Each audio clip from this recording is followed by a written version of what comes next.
So tell us for how many seasons or years you've been doing this Right. fashion runway?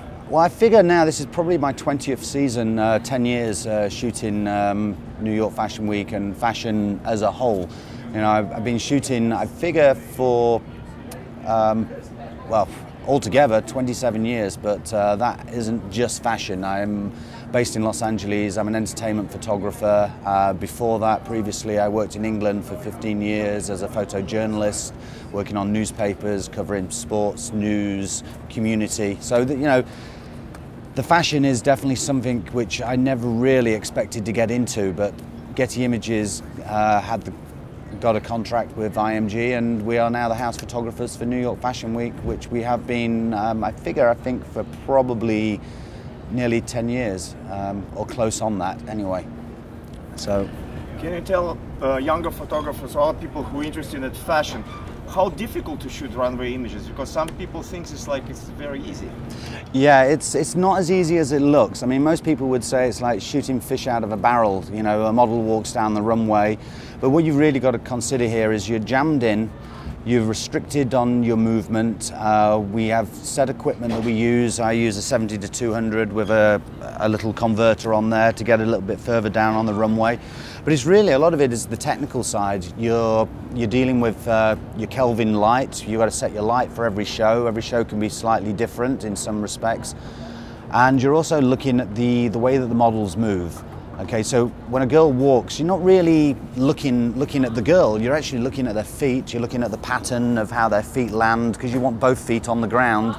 You don't want flying arms or flying feet. So that's the hardest part about it, is the timing. So the concentration is pretty, it's tight. You really got to concentrate, and most shows you've got a good sweat on, you know, the sweat's running down your back and quite uncomfortable at times. There is a pain factor as well. I mean, you're holding a camera in a certain position for 30 minutes, as well as the fact that you're standing on a stool. It's a bit like being in a circus. You know, you have to stand on a box, stand on a stool, do a balancing act, and that can be for as long as 20 minutes to 40 minutes, depending how long the show is. It's not easy. It's a test of endurance, and you know, you've got to be mentally and physically prepared for working anywhere 16, 17 hours a day, shooting models. I know it sounds cheesy, but you know, it has a certain amount of fun involved, but after a while, it really is pretty much the same thing. You know, a girl walking down a runway, you're shooting it, you're getting that set position, and you know, you're on to the next one. It's pretty mind-boggling at times. When you get to show 7, you think, oh, I've got another 2 shows to do after this. I really don't know if I can physically or mentally handle being crushed in and dealing with the aggravation that goes with working with the other photographers. But, you know, that brings me on to the other thing, is the photographers. There is a hierarchy when it comes to New York Fashion Week and any fashion show. You have the shooter who shoots the designer. They would normally take the central position. Then you have myself, IMG. I would take as close to the central position as I can. Then there's the people who work for Vogue, WWD, etc. You know, the big fashion magazines. They want to get the best positions that they can possibly get. So all of a sudden, you can have 15 people, 20 people fighting for a 6-foot box. And, you know, the laws of physics say that isn't going to happen. Those guys are not going to get in there. The other big problem that we have, and this is pretty much the major problem, is, you know, a lot of young people want to get into the business. They want to come, they get the credential, they get the opportunity to come to Fashion Week, and they really don't know what they're doing. You know, they come into our area, they stand in our area. We've had people with cell phones, with tripods, just standing there going, okay, I'm set up, and we just look at them in amazement going, really? That's what you're going to do? You're going to stand in that position and shoot a fashion show with a cell phone? You're crazy. They don't actually end up in that position, but we take pity, and now and again we've let a few people stand in that position just for a laugh. But yeah, it's difficult working with people who don't really know how this works. They stroll in, they think that they have a commitment to whoever it may be, and that guarantees them the central spot. It does not guarantee them the central spot at all. You know, really in theory, there's only two people who should be getting that spot, and that's the designer shooter and the people who are shooting house for New York Fashion Week, which happens to be me. So, beautiful. Let's say if somebody from the young talented photographer really want to pursue like fashion photographer, runway photographer career, what you can recommend for these guys to do? What's the steps? Find a different career. Really.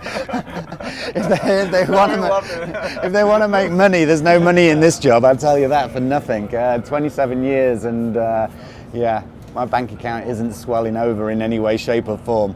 You know, bad shoulders, bad standard of living, bad habits. That's what you get when you become a photographer. You know, you become an insomniac for sure. I think I end up sleeping like 4 or 5 hours a night, and that's not just from fashion, you know, that's from entertainment as well, and that's a whole different ball game altogether. Prima donnas are mock in that industry. But yeah, what would I say to young people, really? It's a cutthroat business, and these photographers won't make it easy for you in any way, shape or form. It's like, do your homework, know what to turn up with the right equipment, be professional, you know, don't be rude, don't cause the old boys like me hassle, you know, be nice. And maybe, you know, one day you might be shooting 60 fashion shows a week and thinking, how the hell did this happen? Do I still want to be doing this? It was very funny, many years ago when I worked in England, I always remember picking up, I think it was The Guardian, and seeing this picture of New York Fashion Week, big black and white picture on the back, and I looked at this picture and I'm like, wow, wouldn't it be something to shoot New York Fashion Week? And I was like, never going to happen in my world. Here I am, like, after say nearly 20 seasons shooting fashion, and it's reality came true. Well, they say sometimes don't wish for what you want because you get it, and you know. But it's been fun. It's definitely a fun industry. You get to see some very interesting characters, and while the work can become monotonous, you know, having to endure a load of techno music, which I hate, or whatever. You know, designers throw, some days they have bad days as well. They'll throw down models wearing bad clothes, or there's bad music and such like. But yeah, it's all part and parcel of what we have to go through. But yeah, when it comes down to young people, it's a new generation. You know, where our industry is, how our industry is going to morph, I have no idea. But with, you know, cell phones, technology such as that, it's all becoming very wild. You know, everyone wants instant images, Instagram, Facebook, and it's all about posting images as fast as you can. You know, by the time I've walked out of a show, there's probably 500 pictures already of that show because the audience is blasting them out. Well, how that dilutes the market is a different ballgame, but you know, in the end we do what we do, and we do the best we can.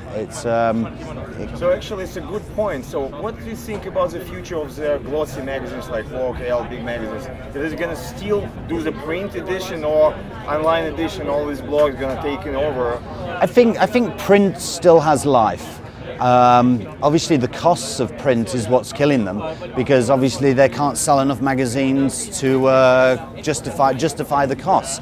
You know, but I mean, people always want to read newspapers in airports and places like that. But yeah, with iPads and Kindles and that sort of technology now, everything's digitized. Everybody wants everything as instantly as it can be given. How our industry is going to change is that these machines are going to become completely wireless. We're going to be sending images from these instantly, and providing that the technology is there not to mess up, say, when you're doing a show which has wireless televisions, for example. You know, you can't cross channels with TVs, but they'll overcome all of that, and eventually we'll be sending pictures instantly to the internet for people to see the whole thing as it happens. A bit like video streaming, but with stills. How long that's going to take, I have no idea. It's all down to how fast the manufacturers want to produce cameras which have the social abilities. and also the technology to put wireless in this, which is like faster than 4G. So it's a matter of years, it's not a matter of decades. Definitely it's going to happen, I would say, within the next 5 years. There's going to be a complete change of this industry. How many of us survive is going to be the question. It's a little, I guess it can be a bit disconcerting, but we all said that when digital arrived.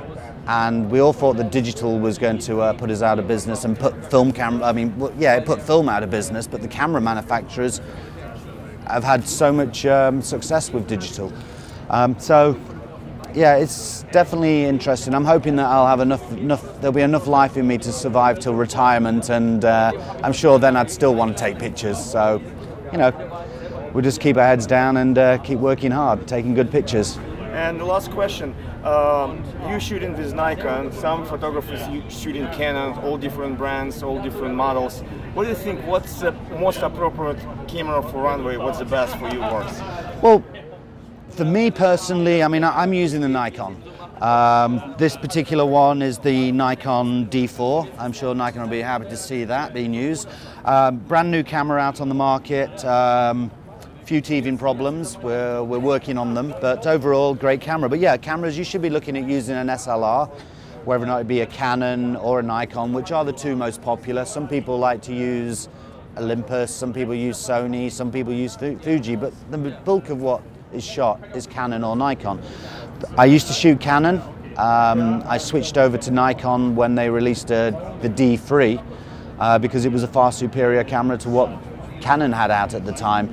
Now it swings and roundabouts. Canon have a camera out which is as equivalent, if not better, than the D4. So people swap and change to suit their needs. I won't be swapping and changing to Canon anytime soon, unless my company tells me I do. But yeah, I love Canon and I love Nikon, and I use whatever is put in my hand. It makes no difference to me, as long as I can get the picture. That's the key. Thank you, Frazer. This was a beautiful interview. I think people can get a lot of useful information about what we're doing here, and just follow us, maybe. Yeah. Just.